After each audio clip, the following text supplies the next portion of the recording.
Alright. There's some shit going down in this area. Don't want to die, but it might happen. No idea who these people are. They just invited me to group and they said be ready.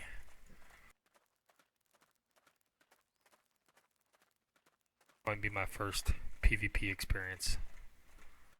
So intense. We're not even leaving this area, we're hunting. Maybe not, maybe we're just kind of juking around. I feel like the Jaws music should be playing.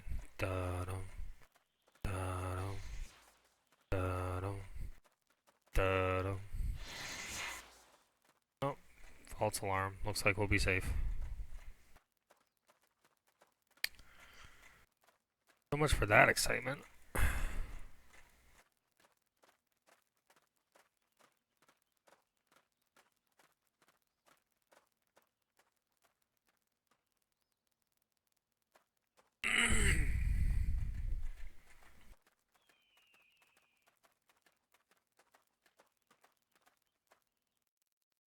Well, I guess that's that. I'm gonna go down and do some farming.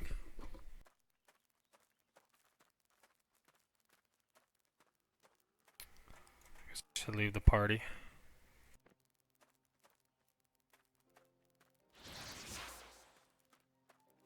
Farm some gear and stuff. I've never really listened to the Albion music.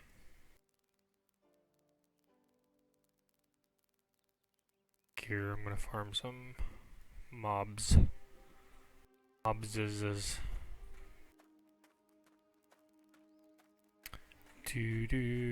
Turn that up. Bad. Really? Turn the sound volume down. Okay, that does absolutely nothing.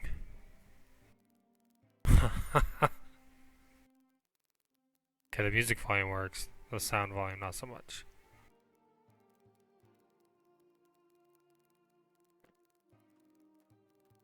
Oh, no, it did. Okay, so let's bring that up just a little.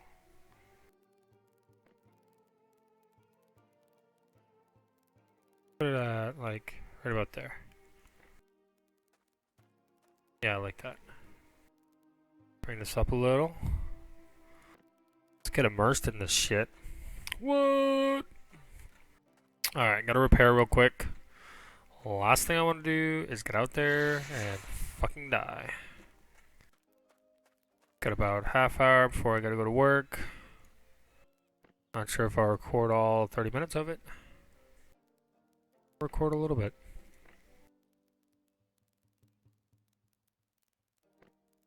Thank you for joining me for my morning coffee.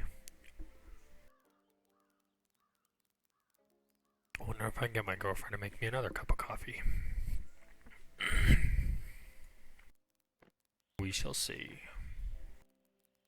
So my gear's getting pretty decent. Thanks to the guild, I've got a tier 5 cloak, which I haven't lost with 3 deaths.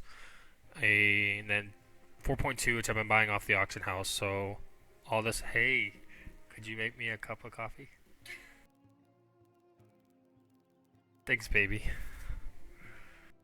So yeah, so I got the tier 5 from the guild, which was definitely a benefit of the guild. I've been providing them with a ton of tier 3 horses and tier 3 oxen. Hopefully tonight I should be able to do, as soon as I raise my pig, I'll be able to do tier 5 horses, which I'm pretty excited because then I can do the battle mounts, which are harder to get knocked off of.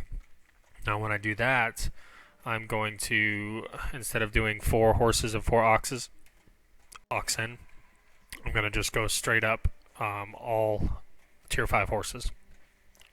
So I'll have 8 of them by tomorrow. Because it takes, oh actually those might take more than 24 hours. But I've got 5 plots of corn and potatoes growing. So have a little bit of corn, a little bit of potatoes in each one. That's what I'm using to feed and sell. And then I've got 1 plot for horses. Now, when beta starts, I should have 4 accounts that available, so I'll have 4 private islands available, and I'm going to focus on crops for the horses and try to have 3 horse plots, or 3 plots to grow horses and oxen, so it'll go quicker. And then also have, let's see, the rest will be all vegetables. And hopefully with that it'll be self-sustaining. My girlfriend, her 2 kids are playing, and I'll just use their islands for that. And then, so that'll be nice. So that's pretty much my plans right now. Oh gosh, let me turn this down just a smidge. Okay. As you can see, my armor fighting tier 4 mobs is pretty decent.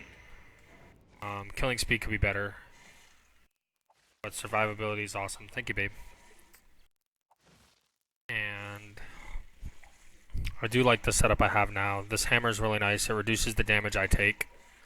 So I found it really valuable with tanking. So you can get this on there 3 times. I don't know the exact numbers it reduces it to, but it's pretty decent. So when I'm tanking and I can't taunt right away, which I don't have my shield with taunt, I have it with defenses because I'm soloing. When you can't taunt right away, it's good to be able to stack that on there. It does do a decent amount of threat. And it also prevents whoever is getting hit from taking as much damage. Oh, very nice. It's gonna break my knife though. So that's the beauty of the setup I have. Now for tanking, I did go leather, and the reason why I went leather is because it gives you balance mitigation. You can in a group have one tank go cloth, so they can tank the mages, or you can just have one of your mages tank a mage if there's only one. But if there's several, you probably want a dedicated tank that has taunt. But I did notice, even with having 100% threat on my weapon, which I'm not 100% sure that modifier is working correctly, it is a little hard to hold threat on anybody who's got a better weapon than me. Which I guess is justifiable, except for the fact that I'm supposed to have 100% threat, so I should be able to at least like hold threat at a 4.2 against a 4.2 weapon. But on the flip side, my other shield, which is a tower shield with taunt instead of instead of this round shield with the defensive buff. The second I get about 2 of those off, normal people can't pull off me. It takes 15 seconds to do a second taunt, and then by the time I get a 3rd taunt off, there's nobody pulling off me, no matter which mob they're attacking. So just as long as your healer can scramble enough to heal, you're good to go. The dungeon run I posted the other day, by the end of the night, we had it down pretty good. We also had complications because we had somebody trolling us, but yeah, go check those out. That was fun. But let's see, what else can I tell you? What I've learned so far for tips, tricks, and musings. Just guilds are invaluable, definitely invaluable. Even if you're someone who prefers to be a solo player, if you're ever going to want to do a dungeon, you're going to want a guild. Because if you try to pug it, you could get into a group, and they could basically say, oh yeah, go attack that, we'll heal you. And then just run away till you die, and then once you're dead, loot your body and be like, see ya. A lot of griefing like that can easily happen. Just think of like, what's that game? RuneScape. I used to play it so much I can't even remember. But in RuneScape they take you out to the wilderness, and then they'd be like, oh, there's a quest up here. Come, I'll show you. And then they kill you and steal all your stuff. Basically, that's what they can do in a 5-man party if you're not in a group or a guild. They can basically let you get killed and steal your stuff. Now, if you're in a guild, like last night, I died, and my guildies grabbed as much stuff as they could before the guy that was trolling us could grab my gear. So yeah, guilds are invaluable. Right now I'm farming. I spent about 20k last night repairing the stuff that was red, which was so close to being broken, and also actually probably close to 30k on all that, and it was just a mess. I mean, you got to mentally prepare yourself that you're going to die, you're going to lose all your stuff, and you need to have the funds to back it up. Now the reason why I didn't have a bunch of tier 2 stuff ready to throw on at my bank is because I'm hoping to level up soon and get into tier 3 gear or tier 3 hammer. I did try the sword last night, and because we had one healer, the damage was pretty high. When I switched to the mace with that damage reduction that I can put on all the mobs, it was nice. I know that all this stuff is kind of random as it pops into my head, and I apologize for that.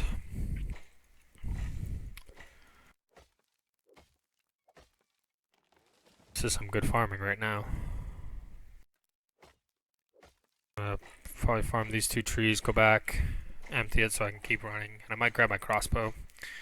Although I need to stick with my sword and board, or hammer and board, so I can level that up. I am realizing that the gear that I'm using currently, so my plate helm, leather chest, leather boots, shield, hammer, I want to be able to make minimum tier 4 of that.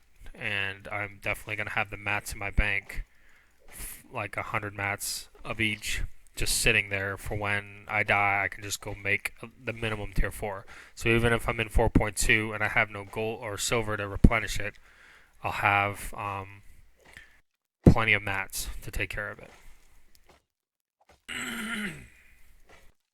At least that's the plan. What I'm going to do is I'm going to farm this area since nobody's farming it.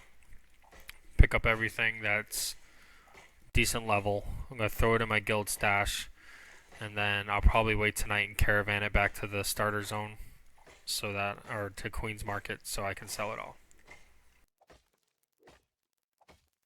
With it being higher stuff, should make at least 20k minimum.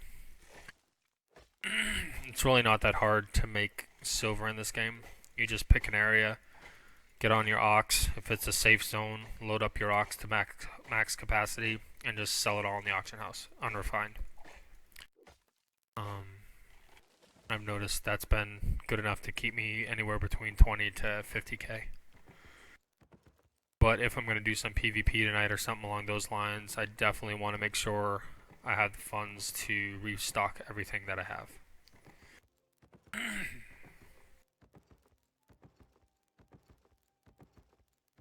Okay, so I guess the music only plays in the towns? Kinda weird. I'm not one of my guild's primary gatherers. I'm basically taking it upon myself to stock the guild bank with horses. So when I gather, unless somebody calls out that they need something at that time, I usually just store it all and then sell it all. Most of my gear I haven't been getting from the bank. I've just been buying on the auction house and reforging because of this. I don't donate a lot of mats, and I feel like my contribution comes from horses and oxen. So I also don't want to be a burden by sucking up all the gear in the guild when I'm not donating some of the mats that I'm getting. Now at launch, it'll be a little bit different. It'll probably be almost a 1-for-1. Yeah, see, I donated all those. It'll probably be a 1-for-1 where I donate one hide for one that I've sold or used to craft. And then I'll just make it a little bit easier. I will have my girlfriend and our 2 kids playing, so they'll be able to help me out. But yeah, so far this game's been pretty awesome. Of course, I'm sure a lot of people are wondering, well, is it going to end up like Arcade, where it was awesome in beta, awesome in alpha, then when it went to live, it kind of sucked balls because it went what a lot of people feel was pay to win. To a sense, I'd have to agree, but I'm on the fence on whether I like it or don't like that. I like it in the fact that I work a lot, so to get a little bit of boost to catch up is awesome.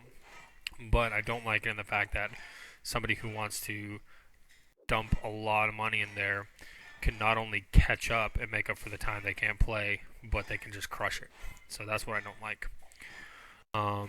Now, I paid for the Founders Pack and it was $100. And I feel that even if it does go a direction I don't like, the amount of time I've played now is so many hours that it was worth every penny.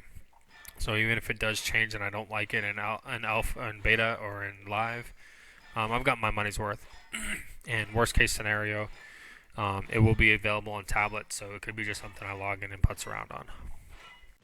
But I don't think it'll end up being that. If it stays anywhere close to the way it is and the model the way it is, I'll be fine with it. Because, I mean, people can buy gold to buy silver in the game, which is basically how they said they're going to work it. But they've still got to go here. They've still got to take the time and level all this up. Basically, it'll be kind of like Clash of Clans. So if you don't pay any money for Clash of Clans, you can do everything everybody else does. It just takes longer. It takes longer to recover after a battle because you got to train your troops. But if you pay for it, your troops get trained instantaneously. So in a night, if you pay, I don't know, $30 or something like that, you can probably do 4 or 5 wars against another team. Sorry if you don't know what Clash of Clans is. So basically, to translate it into this game, say for instance you're going out and PvPing. Well, you PvP and then you wipe. Well, if you pay a little bit of cash, you can buy some silver in game, use that silver to buy some gear, and then you're right back to where you were. So it's really more of a time saver. Could be as far as re-gearing. And yes, that is an advantage, but unless you're the top of the top, it's not going to matter as much. And guilds will rise, guilds will fall. There'll be alliances and stuff like that because it's a political game. And so, for instance, there was a guild called Hammer and Sickle, I think it was. I have to double check, but I think it was Hammer and Sickle, which was basically a guild just going around killing everything, killing everybody and anybody. They didn't care who you were. If you were out there, they were killing you. And that guild got old with a lot of people. So basically what happened was they had numbers, but they pissed so many people off, they became a guild that everybody considered kill on sight. And so it was essentially what they essentially kind of screwed themselves by not being strategic on who they fought and stuff like that, because they just basically attacked and went after everybody out there, which did not help them in the long run because it pissed pretty much everybody off, and they weren't able to like nobody would get behind them. And I think I'm lagging here. Crap. There we go. So I mean, you got to be strategic in what you do and how you do it in this game. You can't just go kill everybody and make enemies of everybody. Because if you do that, you're going to end up having to delete your character and re-roll. And I don't know how that works. I think on the last day I'll delete my character and recreate it, if that's even possible. And then, oh gosh, I don't even know if that's possible. That's crazy. So I'm going to try to delete my character and see if, like, my progression is still there on the Destiny board. But I got a feeling it would wipe it. Because if it was that easy to change, then it'd be that easy to go piss everybody off and then not have any consequences for it, like not have people that know who you are and hate your guts. So mainly just think about what you're doing and have fun with it. And farming, for some reason, you would think would be boring, and it's probably boring to watch, but it's kind of soothing. And then the chance of imminent danger is pretty cool too. Let's go over a little bit on the UI here while we're doing this. So you got down here, you have basically, oh crap, hold on. That's something they gotta fix. So when it's windowed mode, but whenever you click on something else and it's full screen, it minimizes, which kind of sucks. Alright, so down here you have, it shows who the hostiles are. And so if somebody's in this area and they were to hit this right here will flag them up for PvP. And then if I were to flag up, it would say one hostile right here. And now as people get close to you, they can see you on the map as a red dot. So if there's hostiles in the area you're running through, just watch that mini map and you'll be able to catch them before they're right on top of you. This is like the perfect time to farm this.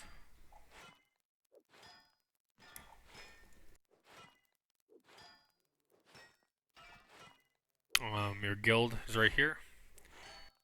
Gives you all that. I'll go over where your territories are. How much guild we have in the bank, which I can deposit some. You can deposit guild towards the bank. See the members. We're allianced with this guys, but our guild leader's not on, so we can't drop it because it didn't go anywhere. There's our guild advertisement. So it's a nice, actually a decent UI. I think they've done a really good job. It feels really polished already. What's missing is features. So the gameplay and stuff like that feels really good, but it's missing stuff like I said, if I click over here to adjust my recording system, it minimizes my window.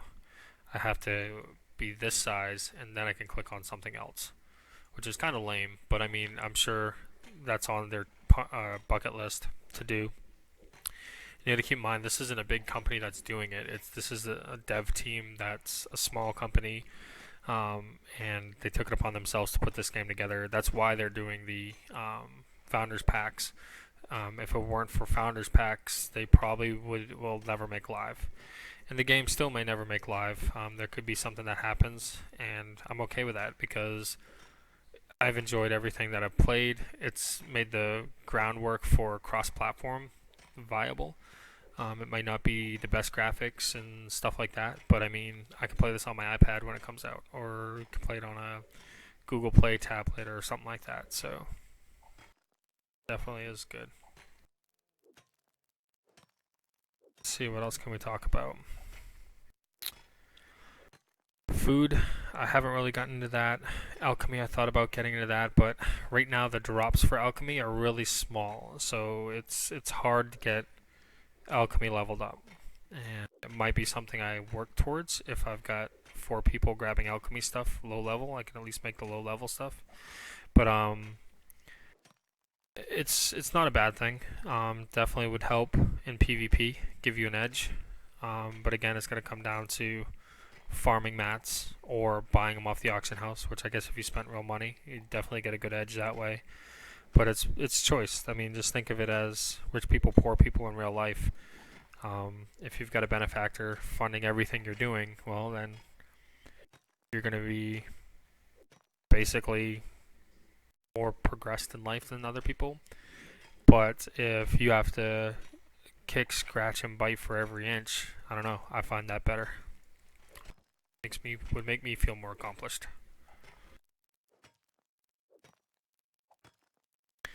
For those of you who haven't played yet, as you see, the more I farm, like once I pick this up, my weight goes up. When your weight goes up, so you get slower.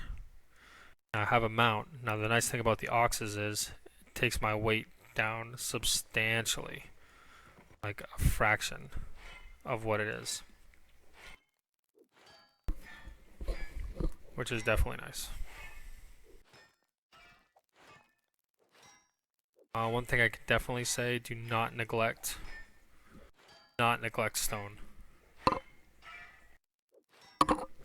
or rock, because everybody needs it for buildings and nobody's farming it, because you can't make weapons with stone. You can only put it into buildings, use it to make farms, stuff like that. And because you can only use it to do that stuff, people think it's not that great to farm, but you would be surprised how much all stone sells for. It's pretty amazing.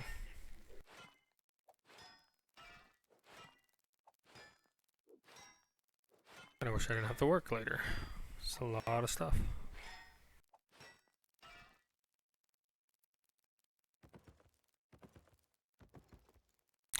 Alright, I think I'm going... Oh, I can't farm that. I think I'm going to go log out. And I'll talk to you guys later.